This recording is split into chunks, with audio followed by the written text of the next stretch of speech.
Hello, this lecture will cover pages 185 through 187 of my lecture notes. Please print those pages out and have them in front of you as I present this lecture on Chapter 12b, Frequency Response using Bode Plots. This is your introduction to Bode Plots, and it's an extremely important lecture.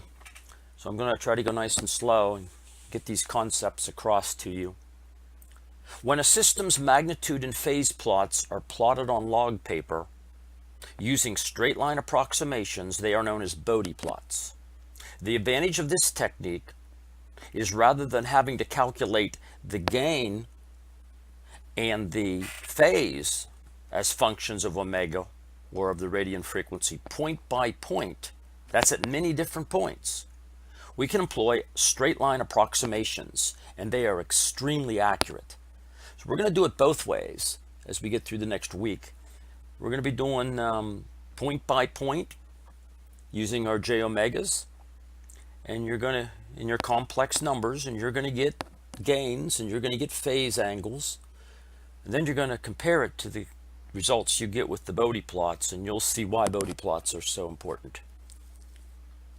The ordinate for the magnitude plot, or the vertical axis label, is going to be the decibel. We're going to talk about dB on that vertical axis. Below are the equations for power, voltage, and current gains in terms of dB. You already know some of this, but you might not know that if you need dB in terms of power, dB in terms of power is 10 times the base 10 log of the power out over the power in. Since power is equal to V squared over R, or power is equal to I squared R, you can make the substitutions here for power and neglect the resistance, and you can see that the dB in terms of the voltage gain is 20 times the log of the voltage gain, and dB for current gain is 20 times the log of the current gain. The only thing we did different here in our calculations is we have absolute value here, where that was your voltage gain, or that was your current gain. That's all. You'll be using this equation here most often. We'll be working in terms of voltage out over voltage in. In the sinusoidal steady state, keep in mind that our analysis is done for sinusoids at different frequencies. These are sine waves. We're gonna put sine waves into these networks. An audio waveform is just a addition of multiple sine waves is all it is. In the sinusoidal steady state, T of j omega can be represented as T of S, where S is the complex frequency variable, and it's defined as j omega. We talked about that. And the general form of any transfer function, T of S, for any circuit that we cover the next week and a half can be represented like this. Now, I'm going to explain this to you, but I have to present it initially like this. It's going to look a little confusing until I explain it to you. The transfer function can be equal to 1, 2, or more than 2 of these terms. What are the terms? A K0 term, an S to the plus n term, or an S to the minus n term. S to the first power, S squared, or 1 over S, or 1 over S squared. That's how I'm taking care of the S terms in the denominator. I'm showing them as S's plus or minus, any order, first, second, third. And then we have these single first order terms of this form, and I put a couple of those in, showing you different time constants here, tau 1 and tau 2. And then we have a second order system, S squared tau 3 squared plus 2 zeta, time constant 3s plus 1. I'll talk about that. Or I put them in the denominator. Here I put this first order term in the denominator, and I'm differentiating it by, I called tau 1, tau 2, tau 1 and tau 2 up here. Down here I'm calling it tau A and tau B. Or second order of this form, of the same form here, but in the denominator. The transfer functions can look like this in practical application. Let me give you some examples. T sub s can simply be equal to 10, which is a gain of 10. T sub s can be 50s. T sub s could look like this. This is referred to as a time constant form. I'll talk about that in a minute. Or T sub s could look like this, where I'm showing you the break frequency form, and I'm relating it to the time constant form. These are equal to one another. Don't worry about that right now. I'm gonna talk to you about the time constant form and the break frequency form and what that's all about. Now I just want you to see what these transfer functions are going to look like. They're going to look like this or this or this or this. Let me give you a couple more here. They could look like this, a constant. They could look like 20s. They could look like this, where the numerator is 10 times the quantity s plus 30 divided by a denominator, the quantity s plus 500. They could look like this. I gave you many different forms for what these transfer functions can look like. I'll give you some more. Here's some strict K0 terms here. In other words, I'm just trying to explain to you in this transfer function here how we're getting that K0. Well, it can look like this. These are just gains of 10 or 0.5 or 20 or negative 10 or negative 0.5 or negative 20. What about these single s terms? S to the 1, s to the 2, 1 over s squared. Well, that's where these come from. These are the j's, the j omegas. Pure inductors will make it look like that. Pure capacitors will make it look like this. You have to go back and look at your x sub c and your x sub l's. But I'll show you that in a second. Just taking small steps at a time. So let's go back here. Let's take a look. In general, the form of the transfer function T of s can look like this. Just one of these terms, two of these terms, maybe 3 or 4 or 5 of these terms. We're not going to worry about the quadratic, the second order terms. Not that it's difficult, but we have enough to work with through these terms here. So you're not going to have to worry about the quadratics in this course. You will in future courses, though.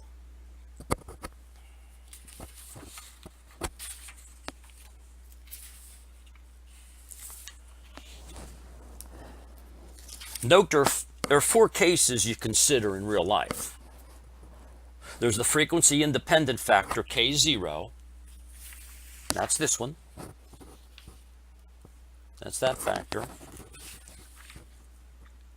There's another case, numerator and denominators of the form the single s to the n, where you can have a single s term in the numerator, or maybe even, let me put one down here, a single s term in the denominator. So you can have single s terms in the numerator, single s terms in the denominator. You can have numerator and denominator terms, factors of the form s tau plus 1. Well, I showed you that here. Here's that first order. S tau plus 1. I showed 2 of them in the numerator. I showed 2 of them in the denominator here. And then you have your numerator and denominator forms of the quadratic. And we're not going to worry about that one. We will not be working with quadratic pools and zeros, although you will in future courses, like I said. We're going to concern ourselves with these 3 cases here. There's one case to consider here. There's really 2 cases to consider here because you have numerator or denominator. Okay. And there's the 2 cases to consider here, which is really numerator and denominator. So these are the cases we're going to go through in the next lecture.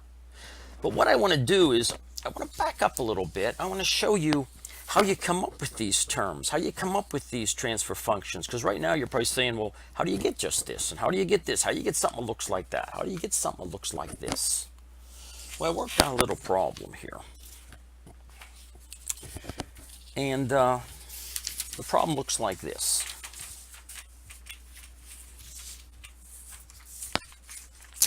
If I can locate it.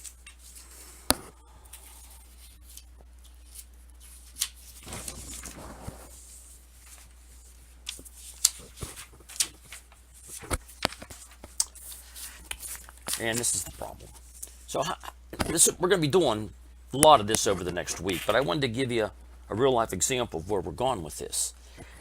Here's a network that has a resistor and a capacitor. Here's your input, here's your output. And I want to calculate the output based on the input.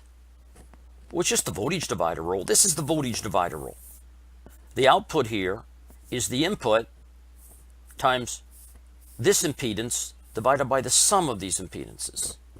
So if you take a look here, I wrote it, don't forget, this is a vector quantity. It has magnitude and direction, this x sub c, this capacitive reactance. So there's my Vn times my x sub c, my capacitive reactance, divided by the resistance plus the capacitive reactance. Well, if I bring the Vs down to here, I form my ratio for T sub s. So most of you should be able to go from here right to the transfer function. You don't have to go through this math. The transfer function is always equal to this component divided by the sum of the two. The impedance of this component divided by the sum of the impedances, whether they're real, reactive, or a combination thereof. So I want you to look at this circuit and make sure you can go from there to here. The transfer function is simply equal to this reactance divided by the sum of these two. Well, there's the equation. Well, you guys already know that x sub c is equal to 1 over j omega c, and since j omega is s, I want you to get familiar with looking at that as 1 over cs, or 1 over sc. S is just j omega. We're just making a substitution. So you should be able to go from here to here. Capacitive reactance is 1 over cs, divided by r plus 1 over cs. I just clean this all up, multiply through by cs, and I end up with this transfer function right here. Notice that form right there. R times C is time constant. That's just 1 over tau S plus 1. There's the form. That's a first order form in the denominator. That's one of these guys. That's how you get one of these guys here or here. And depending upon the circuit, you could have some of those in the numerator.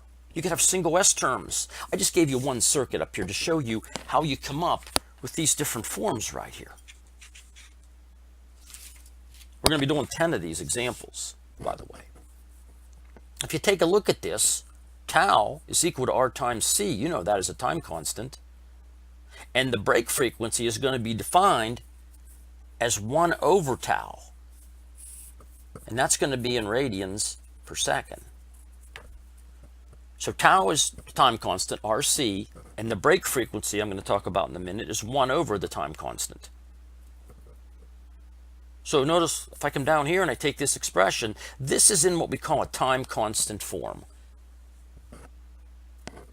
And I can take this and bring it down here, divide everything by 1 over RC, and I come up with a new constant up here divided by S plus 1 over RC. And that gives you this form. This is the same expression as this. This is in a time constant form. This is in a break frequency form. They both have their advantages or disadvantages. What do I mean by that? Well, if you take a look, and this is not in your notes, but I think it's important, there are two forms for T of S. The break frequency form, where omega b is shown, and there's a time constant form where we show tau, the time constant tau, as a coefficient on x. Let's look at the break frequency form. Anytime you see a transfer function that looks like this, where you have s plus a value, and in denominator or numerator you have s plus values, and the coefficient on the S term is a 1. That is called the break frequency form. When you get it in that form, you can see the break frequencies, or those cutoff frequencies I talked about. There's your 20 radians per second. This is 200 radians per second. The nice thing about this, you can pull out your break frequencies just by looking at the transfer function. Remember where these forms, where these responses break. But that constant is not the K0 term. That's not the multiplier term you use. When you get the break frequency term, you can pull out the break frequencies break frequency form, you can pull out the break frequencies very easily. But K0 is not equal to 100. T of S is equal to 100 times. In order to get my K0 term, you have to get this in a form that's the time, which is going to be a time constant form. So if you take a look at the expression here, I just brought out a 20 and I divided both of these terms by 20. I brought out a 200 and I divided both of these by 200. And when you do that, you get this form right here. That form is still a break frequency form. You can still pull out your break frequencies here and here. But that 10 is your K0 term. That's going to come in handy in a minute. But that's your multiplier term. You have to get ones here and ones here in order to get the K0 term, to get your dB. Very important. Since omega is equal to 1 over tau, we can look at the time constant form. This is really written in the time constant form here, with break frequency shown. But don't forget, the break frequency is equal to 1 over tau, or tau is equal to 1 over the break frequency. Either way, I can take this expression and write it like this. These are the same expressions. Matter of fact, this is the same expression as this, which is the same as expression as this. But when you see coefficients on the x term, on the s terms like this, and you see +1 and you see +1, the coefficient on the s term is a time constant. The coefficient on the s term is a time constant. That's called the time constant form. The nice thing about the time constant form is you can pull out the K0 term. You're going to understand why in the next lecture. But keep in mind, when you're in the break frequency form like this, you cannot make that the K0 term. You either have to get it down to this point where you have a +1 and a +1. Your constant K0 is 10 here. Or rewrite this time constant form based on omega is equal to 1 over tau, or tau is equal to 1 over omega, and get it in this form here. This form here is the time constant form. The nice thing about the time constant form is you can pull out the constant. You cannot do that with the break frequency form. That's an important concept, but we're going to go over this many times. The last thing I want to comment on is back on page 187. I skipped over some words back here. I said numerator zeros and denominator pools of the form s to the n. And I said numerator pools and numerator zeros, denominator pools, numerator zeros, denominator pools. I always mentioned the word zeros with the numerator and pools with denominator terms. And the reason I do that, which is extremely important, is when you get to your future classes, and in this course now particularly, the roots of each one of these terms right here, if you solve for the roots of these terms, anything in the numerator that make the transfer function go to 0 is referred to as a 0. And you can see that very easily in this form right here. Let's look at this form right here. This s plus 30. This s plus 30 is in the numerator. So it's referred to as a break frequency of 30, but it's a 0. Because the roots of that equation, being s equal minus 30, will make this transfer function go to 0, because a minus 30 plus 30 equals 0. So that's why they're referred to as a 0. If you look at the denominator, the roots of this, which are the frequencies that are going to make this go to 0. Break frequency of 500. Well, the root is a minus 500, but it makes this denominator go to 0. But when the denominator goes to 0 down here, what that does is make the transfer function go to infinity. And it spikes the response. So all I'm saying is when you make a transfer function go to infinity, it jets upward. It's like a telephone pole, if you will. I think that's where they get the terminology. It's a pole. It's a telephone pole. It spikes. So why are zeros always in the numerator? Well, zeros are always in the numerator because they make the transfer function go to 0. Poles are always in the denominator because when those roots go to 0, they make the transfer function in its entirety go to infinity. It pulls up. Now, the important thing you have to remember is whenever you hit a 0, zeros are always going to break up at plus 20 dB per decade. I'll prove this in a minute. So if you have one pole, if you have one 0, it goes up at 20 dB per decade. If you have two poles, it's going to break up, or two zeros, it's going to break up at 40 dB per decade. If you have three zeros, it's going to break up at 60 dB per decade. We'll prove that in the next lecture. If you have poles, poles will always break down at 20 dB per decade. If you have two poles, it breaks down at 40 dB per decade. If you have three poles, it rolls off, if you will, at 60 dB per decade. So if you take a look at the transfer function 20 times s plus 10, let's get the general form of that frequency response. Forget about the constant terms now. I'll show you how to calculate this out here. We're not worried about the constant terms. That's the next lecture. The break frequency, the first break frequency is omega 1. The first break frequency is the only one. It's 100 radians per second. And it's in the numerator, so it's a 0. So you know, at 100 radians per second, it breaks up at 20 dB per decade. Let's look at this next transfer function. It has two break frequencies. Forget about the K0 term. You know that isn't the K0 term.